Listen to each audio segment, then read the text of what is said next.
Saudari-saudaraku terkasih dalam Tuhan Yesus Kristus, selamat pagi dan berkah dalam. Kita bertemu kembali dalam renungan harian Rabu 10 September 2025. Seperti biasa, kita mendasarkan permenungan pada bacaan Ekaristi hari ini. Bacaan yang pertama masih melanjutkan surat Santo Paulus kepada jemaat di Kolose bab 3 ayat 1 sampai 11. Paulus tetap mengingatkan kepada jemaat di Kolose bahwa mereka telah dibangkitkan bersama Kristus. Maka hendaklah mencari perkara-perkara yang di atas, di mana Kristus duduk di sebelah kanan Bapa.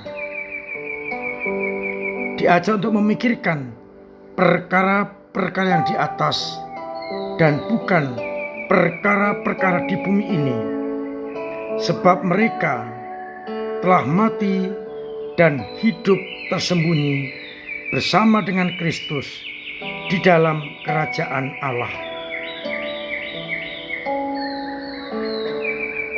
Mereka diminta untuk mematikan segala hal duniawi, yakni percabulan, kenajisan, hawa nafsu, nafsu jahat, juga keserakahan yang sama dengan penyembahan berhala.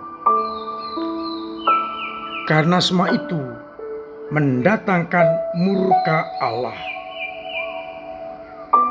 Yang dulu dihidupi harus ditinggalkan.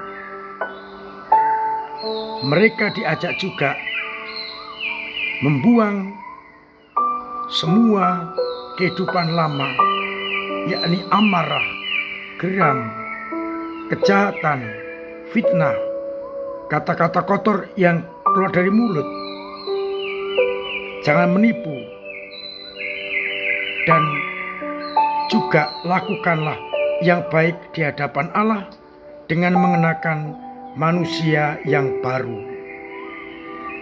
Manusia yang sesuai dengan gambar penciptanya. Karena kita semua adalah anak-anak terang, anak-anak Allah. Pada Injil dari Injil Lukas bab 6 ayat 20 sampai 26, Yesus menyampaikan sabda bahagia dan juga nanti teguran celaan di bagian akhir. Pada bagian awal, sabda bahagia berbicara soal kebahagiaan. Berbahagialah hai kalian yang miskin, karena kalianlah yang punya kerajaan Allah. Berbahagialah hai kalian yang kini kelaparan, karena kalian akan dipuaskan. Berbahagialah hai kalian yang menangis, karena kalian akan tertawa. Berbahagialah bila demi anak manusia kalian dibenci, dikucilkan dan dicela dan ditolak. Bersukacitalah dan bergembiralah pada waktu itu, karena demikian nenek moyang mereka telah memperlakukan para nabi. Berikutnya Yesus mencela. Celakalah kalian orang kaya, karena kalian dalam kekayaan telah memperoleh hiburan. Celakalah kalian yang kini kenyang, karena kalian akan lapar. Celakalah kalian yang kini tertawa, karena kalian akan berduka cita dan menangis. Celakalah kalian jika semua orang memuji kalian, karena saat itu pula nenek moyang mereka telah memperlakukan nabi-nabi.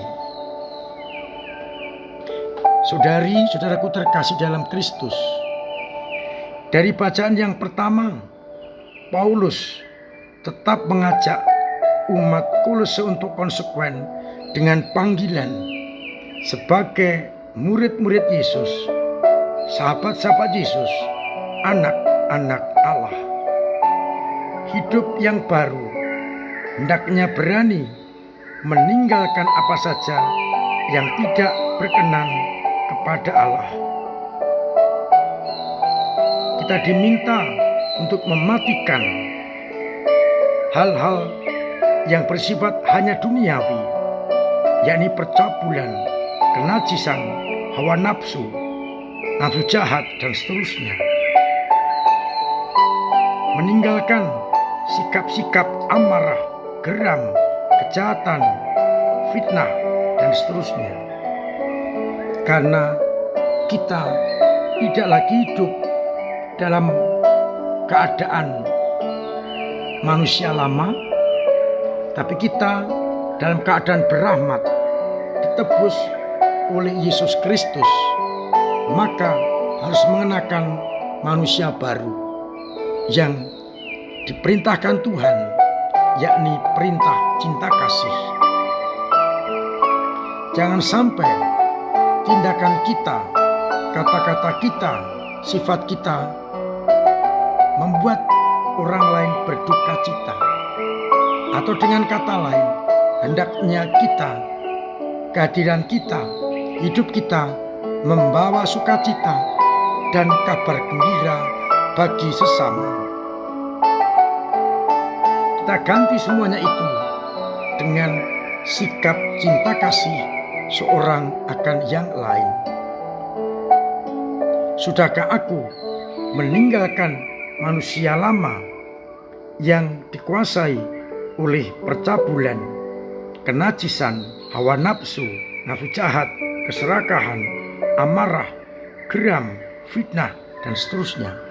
Dan sudahkah ku ganti dengan semangat kasih? Kasih kepada Allah, kasih kepada manusia. Dari bacaan Injil, sebenarnya dua hal yang dibedakan oleh Allah, yakni mengandalkan Allah dan mengandalkan diri sendiri. Sabda bahagia ditujukan kepada orang-orang yang mengandalkan Allah. Siapapun juga kalau mengandalkan Allah akan bersuka cita. Orang yang miskin berbeda dengan orang melarat. Orang miskin di hadapan Allah dengan mudah untuk mengandalkan Allah. Bukan miskin harta benda, tetapi sikap rendah hati mengandalkan Allah di atas segala-galanya. Situasi kemiskinan, situasi kedukaan, situasi kelaparan, situasi bersedih atau menangis, mudah untuk mengandalkan Allah. Sedangkan lawannya adalah orang yang tidak mengandalkan Allah. Apakah orang miskin atau orang kaya tidak penting, tetapi kita yang tidak mengandalkan Allah karena dipuaskan oleh hal duniawi, oleh kekayaan, oleh hiburan, oleh kekenyangan, oleh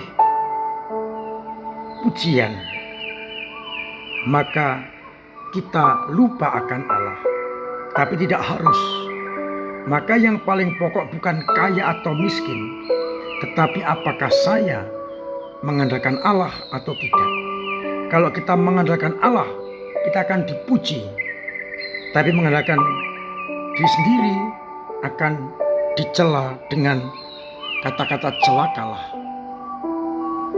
Maka siapapun juga bisa mendapatkan hal ini, entah kaya entah miskin, entah kenyang entah lapar, entah tertawa entah menangis. Yang paling pokok, apakah aku mengandalkan Allah di atas segala-galanya.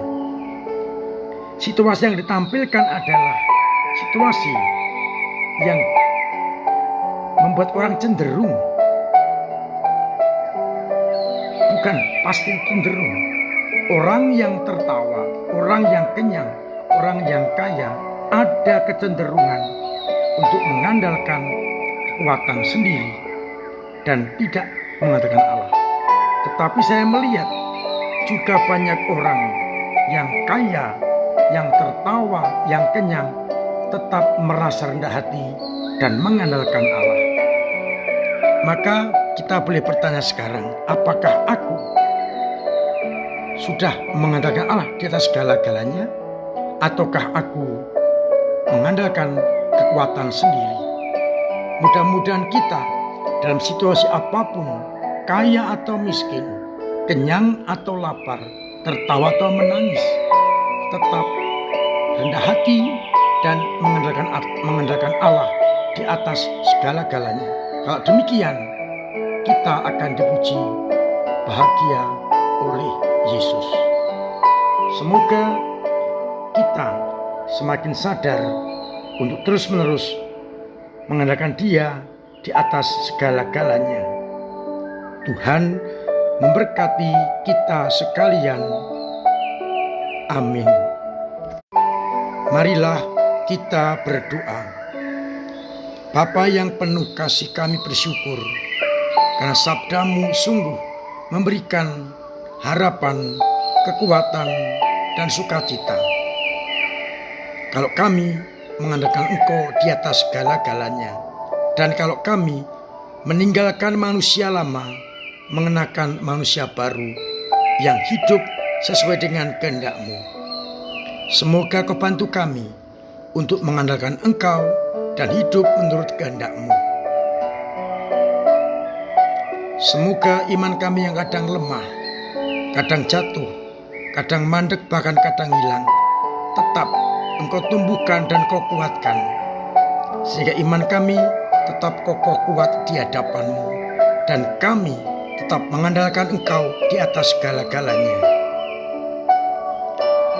Semoga umat-Mu yang sakit Engkau sembuhkan, yang punya beban berat Engkau ringankan, yang punya persoalan Engkau bantu mengurai, yang kesulitan ekonomi Engkau bantu usahanya, agar akhirnya dalam situasi apapun kami tetap mengandalkan Dikau di atas segala-galanya.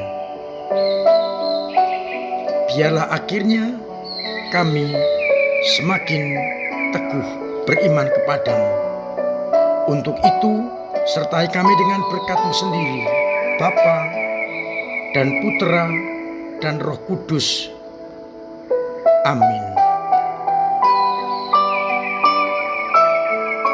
Saudara-saudaraku terkasih, saya sampaikan terima kasih kepada semua saja yang ambil bagian dalam karya gereja lewat doa-doa, lewat pemberian diri, pemberian karya, pemberian waktu, pemberian tenaga, dan pemberian dana yang sungguh berguna bagi banyak orang, berguna bagi perkembangan gereja, berguna untuk perkembangan kerajaan Allah. Mari kita dorong umat terus ambil bagian dalam karya-karya gereja. Kita memasuki bulan kitab suci. Saya mengajak umat untuk membaca kitab suci sabda Tuhan sebagai pegangan hidup kita, agar akhirnya kita semakin mengenal sabda dan kehendak-Nya serta melaksanakannya. Semoga kita semakin mampu hidup di hadapan Allah. Akhirnya saya mengucapkan selamat pagi, selamat merenungkan, salam sehat, Tuhan memberkati.